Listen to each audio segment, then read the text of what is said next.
If you don't have a sales funnel yet, or even worse, if you think you do, but it's just a booking link on your homepage, then you need to watch this. Now, creating a sales funnel can seem overwhelming, but it doesn't have to take months, weeks, or even days when you have AI to help you out. So in the next 26 minutes, I'll show you how to write the copy for an entire B2B sales funnel with AI doing most of the heavy lifting. It's not going to be polished or perfect, but it's not meant to be. Because if you have nothing now, then this will get you from 0 to 1, so you have something you can actually test. Because testing is the only way you're going to get a perfectly optimized funnel. So if you want to follow along, you can have your own version of this to deploy in about half an hour from now. And if you like what you learn in this video, I also have 30 additional copywriting tips that you can get for free if you click the link below. But without further ado, let's get into it. Okay, so this is Chief Go Officers. They help legal firms in the US hire the right people and scale their companies, and eventually helping the founders of the companies transition from being operators to being owners. In other words, working on the business instead of in the business. Now, they have two products here. One is the Step AI report, and the other one is the Right Hire AI report. The Step AI report analyzes the law practice and figures out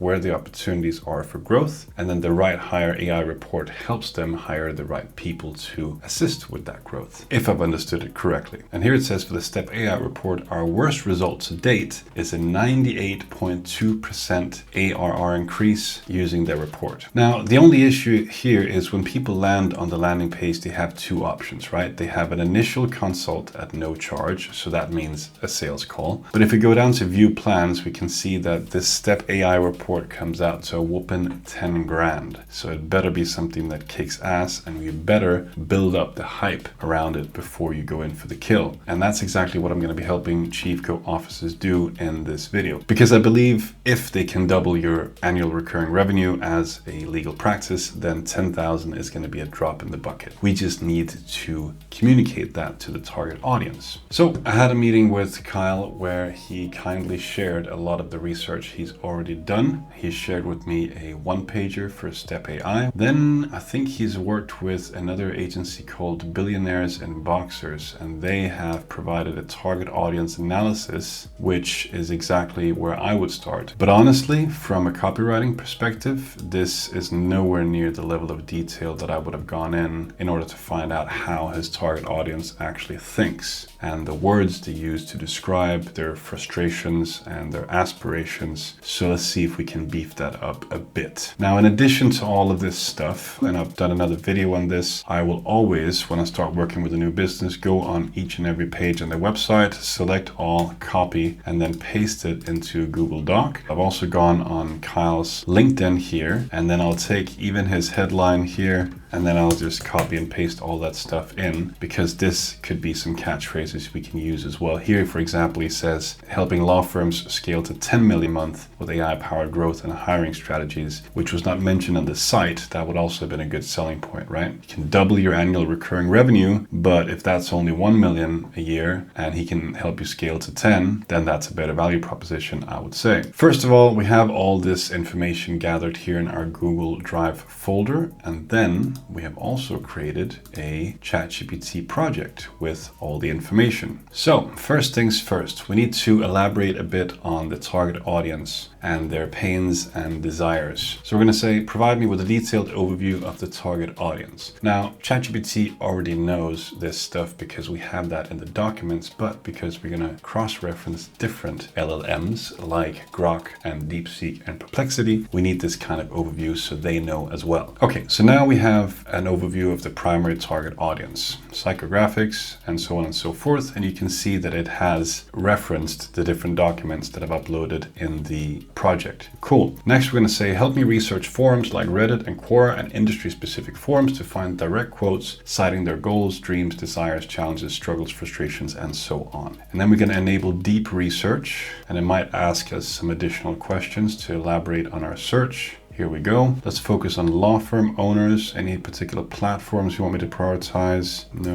as long as it's from the horse's mouth. Should the quotes be focused on business growth in general? Anything we can use to sell Step AI. That should be enough to go on. And now it is starting the research. While it's doing that, let's head over to Grok. And what we're then going to do is we're going to take all this stuff here, boom, and we're going to dump it into Grok. And then we're going to take the same prompt we had here and add that to the prompt here as well. We're going to turn on deep search. Then we're going to copy and paste this entire thing. Head over to our friend DeepSeek here. Turn on think and search. And finally, we're going to head over to our friend Perplexity and do the same thing here. Now, it'll take a few minutes for each of these to finish their research. We'll just take whatever they spit out and add that to a new document here. Okay, so let's take a look at what we got. Up first is Perplexity. Now, as you recall, I asked it to look for Reddit and Quora threads because that's where people tend to vent their frustrations. But as many of these AI research tools do, they tend to also look at blog posts. So a lot of this stuff will be secondhand information, and typically I would be going into each of these individual Reddit threads and then I would be reading them through and trying to find some golden nuggets. But for the purposes of this video, I'm just going to go with the findings that they produce in these deep research sessions. Now, Perplexity has looked at 64 sources and has come up with some core challenges and struggles here: wearing too many hats, cash flows crises, hiring and retention disasters, marketing effectiveness is not working. Here they have some false beliefs that revenue solves everything. They have some technology resistance that also wasn't covered before, or overwhelm of using new technologies. We have some fears and anxieties, bad habits like micromanaging and controlling issues. So as you can see already here, we have a lot of interesting stuff that we can use for copywriting. Emotional exhaustion, work-life balance destruction, imposter syndrome, self-doubt. These are not unique to law practices. It's something that all business owners struggle with, but it's still good just to get that validated by the AI. So I've just copied this and put it into our target audience research doc here. And I've done the same with DeepSeek. Here we have Grok has also given us a nice little report that I've copied over. And then finally we have ChatGPT. It's a bit more thorough, and it's also stuck to Reddit mainly, which is again my go-to because that's where people vent without having an agenda usually. And it's very comprehensive, as you can see. So this is exactly what we're looking for. I'm just going to copy that over to our research doc here. And now we have 17,000 words worth of content. So now we're going to go back to our Chief Go Officer's project here, and then we're going to add the findings from the document that we've just created from all these deep research sessions, so that every time we build a piece of copy for this sales funnel, it will reference all this research that we've just done or that we've had AI do for us. Very good. So for this next bit, I'm going to turn on the dictate function, and then I'm going to tell ChatGPT that now I want to start working on a sales funnel selling Step AI. As part of that sales funnel, we want some ads for LinkedIn or YouTube, and those ads will be advertising a free lead magnet which will solve a small problem for our target audience, and that lead magnet will be hosted on a squeeze page where we can get their email address in exchange for the lead magnet. They will now enter an automated email nurture sequence. I'm not sure how many emails exactly we're going to have there, but let's just say 5 to 10, and these emails will try to push them towards booking a call. Because I think for a big product like a report for $10,000, you're not just going to add that to your cart like you're shopping on Amazon at 2 a.m., right? You need to be guided through the process by a consultant. So I would maybe position it as some kind of workshop. And for that to happen, I think we should also have a dedicated sales page to sell the call. With all this in mind, we need to have outline for the sales funnel, all the deliverables that need to be done. And then we're going to be working our way backwards, actually. Okay, so it's transcribed that rant, which is my favorite way of prompting now. I don't really like the voice feature because too many times I've tried to rant for a while. It then just either interrupts me or says something went wrong and I have to repeat myself all over again. So I'm really grateful for the dictate feature they have now. Cool. So now we have the sales funnel outline as provided by ChatGPT. So let's start with the sales call offer which is the bottom of the funnel. And the reason why I'm working backwards here is because I really want to flesh out the core offer that all the other pieces are going to be leading towards before I start working on ad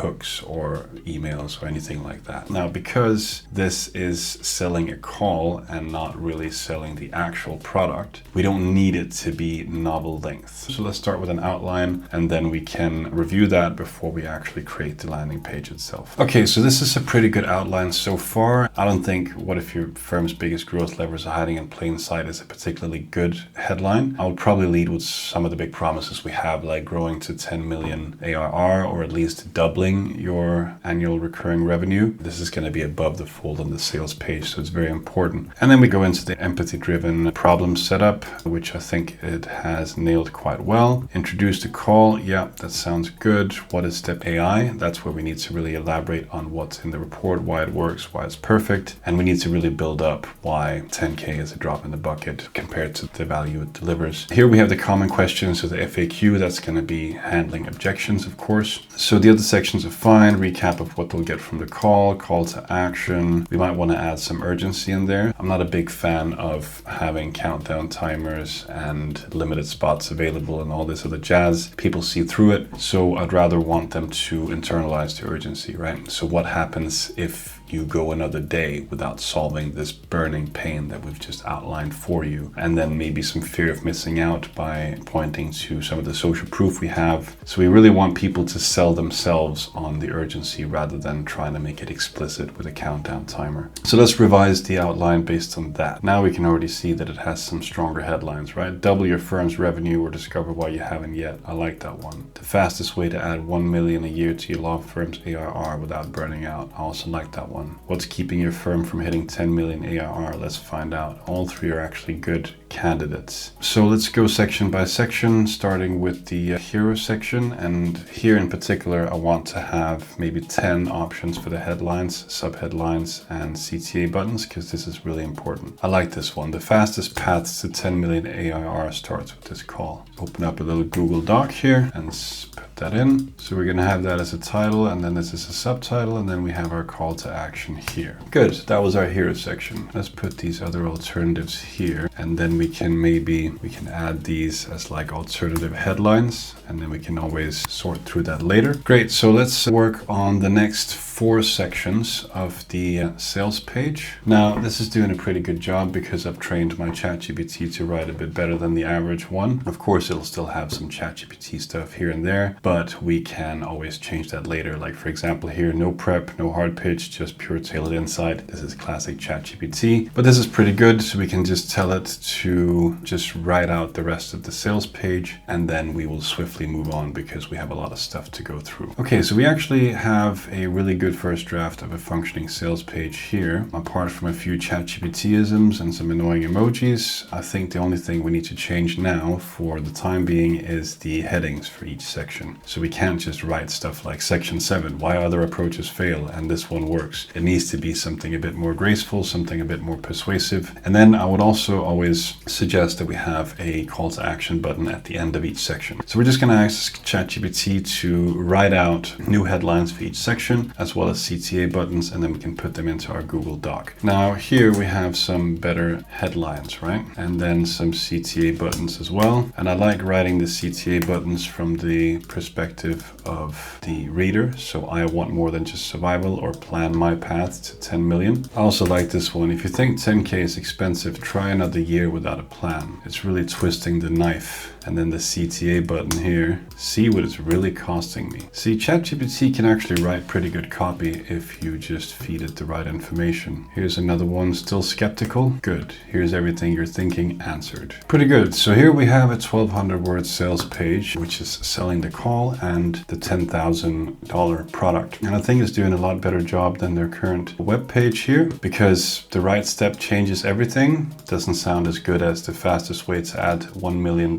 to your law firm's ARR without burning out. Good. So we now have the sales page for the funnel. Now we need some assets to send people to the sales page, and those will be emails that follows from the lead magnet. Now, I don't like just sending salesy emails. I want each email to have some kind of value. So each email should actually be a mini lead magnet. But we might not even need a lead magnet because I don't think people they're that fussed about ebooks anymore, or checklists, or anything else that can be easily generated by ChatGPT or in Canva. Now, of course, emails can as well, but it's a bit more personal and you get used to hearing from people in your inbox on a regular basis. So I would maybe say that the email sequence should be the lead magnet. So let's call this a week-long course, and every day for that week, you'll get a short email, let's say maybe 250 words, so it can be read in a couple of minutes, in which you will receive a tip on how to scale your law practice, or how to transition from operator to owner, or how you can delegate tasks better, or how you can spot the right candidates for your next hire, or anything that's related to what they will eventually receive with the Step AI report. This needs to be a taster session of what's to come. So let's start by creating some ideas for an email course, and then we'll build the outline based on those ideas. The one that speaks to me the most is actually the 12 domains of a healthy firm, because the Step AI report analyzed 12 domains of the firm. So it would make sense to then create a short email that provides them a sneak peek of how their firm could grow in that particular area. It gives the reader a taste of what they will get from the high ticket product, and it gives us 12 opportunities to send them to the sales page and ask for the call. So let's do that. And it's gonna touch on clientele, messaging, networking, product, people, scale, service, operations, script, safety, technology, and profitability. That's pretty cool. Let's start off with outlining each of the 12 emails. We'll wait with subject lines and preview text for later. We just need bullet points of what will be covered in each email. Let's call each email maybe 150 to 200 words long, so it can be easily digested. Great, we can just start churning out these emails. I just want to make sure before we continue that we have incorporated all the pain points and desired outcomes and objections and all the other stuff we've researched when it comes to the target audience. I want this to be embedded across this email sequence, so we're touching on everything. We want to warm them up as much as possible while still providing them with value in each email to solve a small specific problem. Now, typically I would sit and maybe select some of these manually based on my own taste,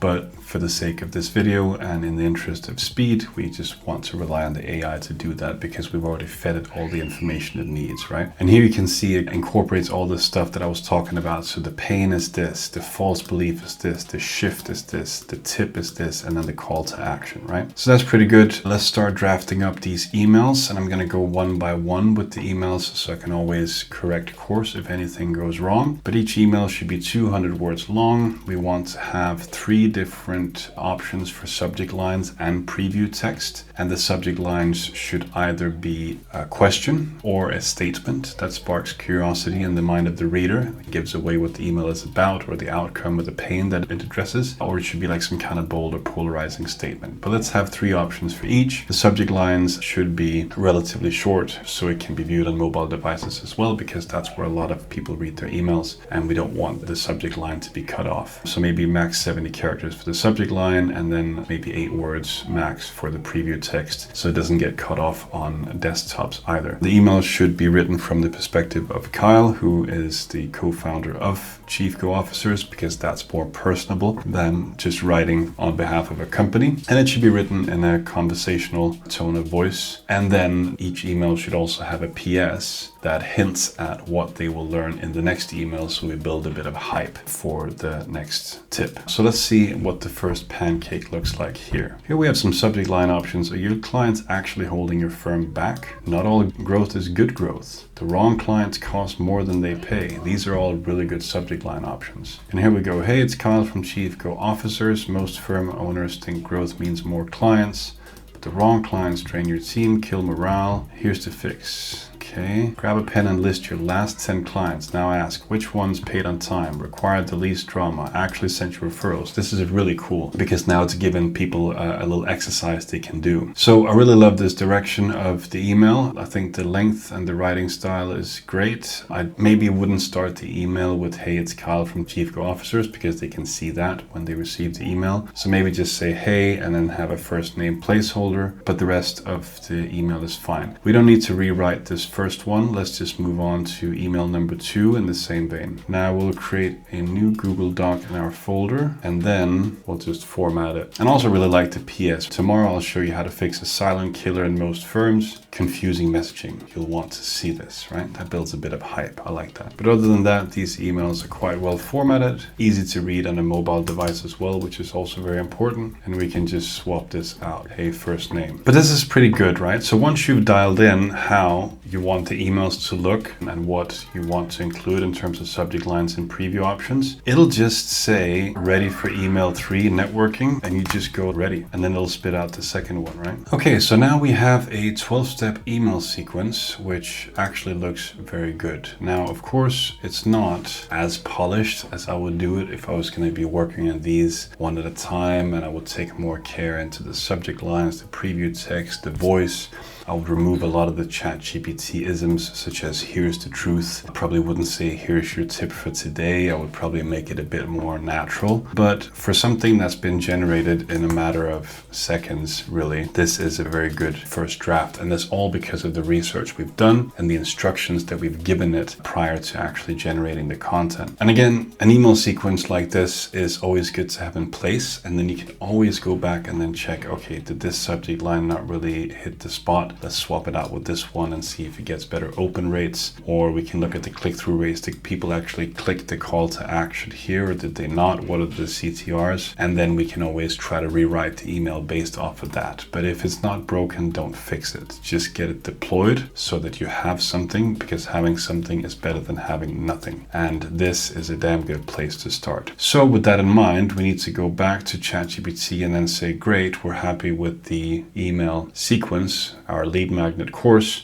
Now we need to write a squeeze page for it that touches on, again, some of the main pain points that are solved by this lead magnet and makes a big promise. It shouldn't be a very long squeeze page because it's a free lead magnet, right? And it should be easy to digest and read. So maybe we just need something like 300 words. So we have a headline and a subheadline touching on pain points and making the big promise, and then having a call to action button, maybe having a few bullet points with what they can expect to learn in the email course, maybe even like 12 bullet points, one for each of the lessons, where that just hints at the secret, right, that you'll learn in this particular lesson, and then a call to action where we ask them to fill in their first name and email, and then that's it. Boom. Headline: build a law firm that doesn't rely on you. Get 12 actionable tips delivered straight to your inbox to help you grow your practice, hire smarter, delegate better, and finally step into the role of owner, not operator. Send me the free course. Here's what you'll learn. Call to action button. Boom. This was an expertly written squeeze page by ChatGPT in one shot, right? So here we have, let's just put this as a title, put this as a subtitle, and then we'll have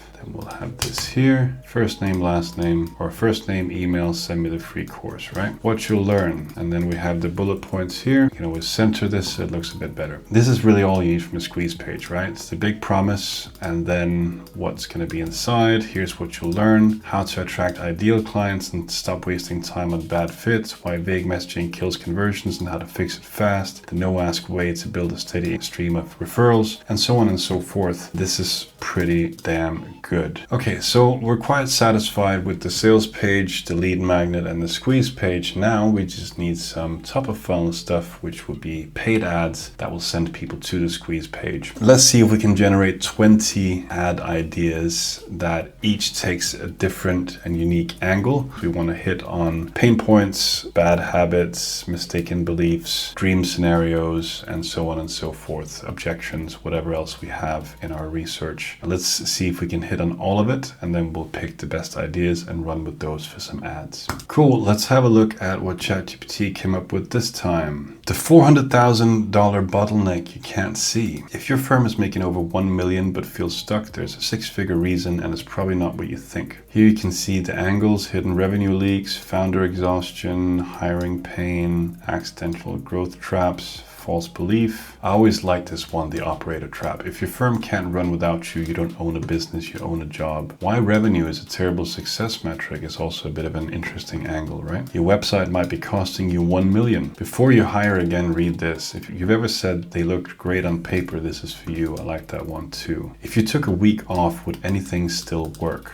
I like that as well. Let's turn on dictate again and then say, I like number 6, the operator trap. I like number 7, why revenue is a terrible success metric. I like number 8, your website might be costing you 1 million. I like number 12, before you hire, again, read this. And I like number 14, if you took a week off, would anything still work? Can we mock up some written ad copy? Let's call it 100 words per ad. And we of course need a killer hook for each of them, maybe 3 alternatives to choose from, and then we need a CTA, which will send them to the squeeze page. Cool, so now we have our top of funnel sorted as well. Ad number 1, 2, 3, 4, and 5 using different angles, and we also have 3 different hooks, and I think these are quite decent as well. If your firm falls apart without you, you don't own a business. You didn't start a firm to become its busiest employee. That can be debated. Pretty sure everyone's Alex Hormozi would disagree. And again, if I were to copy edit this, I would remove some of these chats like, but now you're the bottleneck, right? It always sets up with a short question and then makes an obvious statement, which is a bit annoying. And the same thing here. I think I saw, yeah, it has the usual one. No fluff, no generic tips, just real strategy, right? Know this, know that, just this. It's super annoying. It keeps doing it. You have to be on the lookout for these small things and edit them out when you come across them, because it just screams ChatGPT and we don't really want that. In many of the cases, you can just get rid of that entirely without ruining the copy, which is ironic because it starts by saying no fluff, when in fact that means a bunch of fluff is about to follow. Okay, so let's recap here. We start off by posting some ads that are tackling different pain points and using different angles to try to get the attention of our target audience, and that can be, for example, a written ad on LinkedIn, and that will advertise our lead magnet, which will be hosted on a squeeze page. So we've done those 2 things. In this case, the lead magnet is the email sequence that will be delivered to them afterwards, so we don't really have the need for a delivery email. And a thank you page would also be good, because once people they sign up for something on a squeeze page, they're already in buying mode. So it's always a good idea to send them to a thank you page, which in this case would just be an adapted version of the sales page, right? So they've already said yes to receiving the free course. Why not also check out this free call that we have, on which they may be upsold to the $10,000 product. And then they received a lead magnet, which in this case is the nurture sequence. It's one and the same. I think that's the most efficient way to create these kinds of funnels. And then each email in that nurture sequence will send them to the sales page if they click the call to action at the end of it, right? And then of course afterwards, if you've converted them, you can then send them through retention and upsell emails, or you can, if they don't convert on the sales page, you can send them to a downsell page as well. In this case, we just tried to push a call. But if, for example, you have a high ticket product, like this one was 10K, they don't buy that, then before they click off the page, you might have a pop-up saying, hey, would you be interested in this lower ticket offer instead? All right, you just watched me write the copy for an entire high ticket B2B sales funnel from scratch in under half an hour. Is it perfect? No, but perfection doesn't pay the bills, implementation does. And if you don't have a funnel yet, you can copy the approach I just showed you, test it, tweak it, and then optimize it as you get feedback from your potential customers. And if you want to drastically increase your chances of your funnel converting, then make sure to grab my free copywriting course, which I've linked to below this video. See you in the next one.